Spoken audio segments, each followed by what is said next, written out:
Hello everyone, in this video we are going to explore the maps in Tableau. From subway networks to weather forecasts, we are used to seeing maps that shows geographic information. When you want to display geographic data, you can utilize Maps option in Tableau. There are three basic map types in Tableau, which can be used to display geographic data in the map form. The first one is the symbol maps. Second one is the field maps, and the third one is the density maps. With symbol maps, specific geographic locations are marked with circles, squares, or custom shapes. With field maps, geographic areas are shaded according to a measure or dimension. With density maps, also called heat maps, areas of relative concentration are colored intensely, while those with sparse occurrences of the dimension in question are colored lightly. So let's first start with the symbol maps, and we are going to use sample superstore dataset. We already dragged the orders table here, and then we click on sheet 1. If Tableau recognizes that your data contains geographic dimension, which you can understand by a globe sign next to the field name, it takes less than 5 seconds to create a map. Simply you are going to double click the geographic dimension you want to use, and then you are going to double click one or more measures that you want to see on the map. You can try this with our Superstore sample dataset by first double clicking the three geographic dimensions: city, country, and state. So in the case of Superstore dataset, the dimension city requires you to add state and country in order for Tableau to know exactly where to place the different cities in the dataset. But you can also create a geographic hierarchy by dragging city and state onto country, and so that you just can double click this hierarchy and can get the same information. And then we double click on sales, which is a measure. The geographic dimensions give you a symbol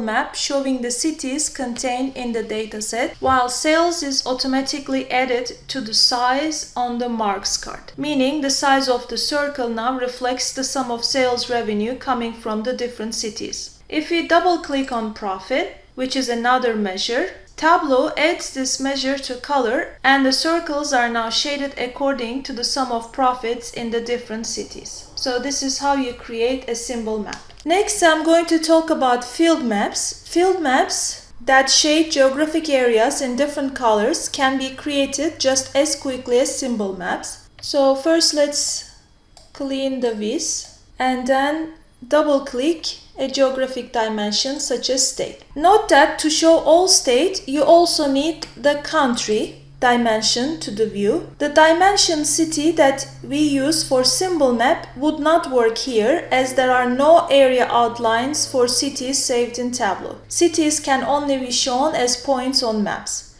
Again, we can add a measure such as sales and then open the show me menu, and here this is the symbol map and this represents the field map.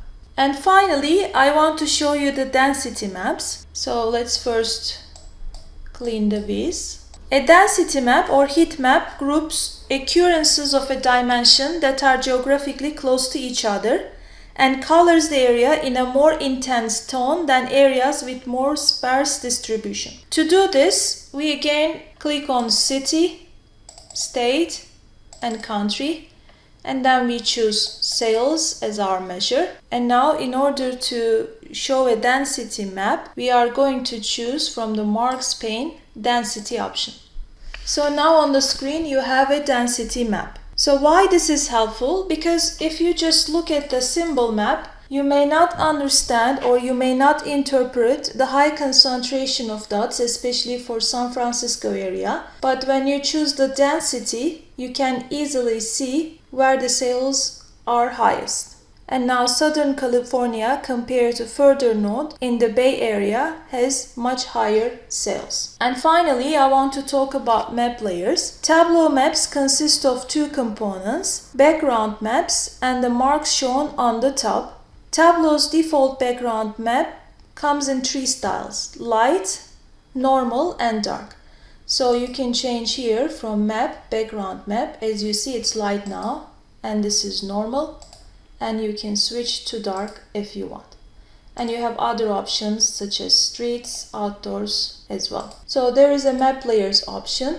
As you see from the background, you can again switch to light from map layers option on the left hand side. So there are other options as well. These include borders, coastlines, and country names. The data layers section here on the left hand side menu offers the possibility to add certain socioeconomic statistics as shaded areas to the background maps. But these are only available for the territory of United States. Like for instance, you can choose age, median age, or you can choose the population. So this is just an introduction to the maps, and thank you for watching this video.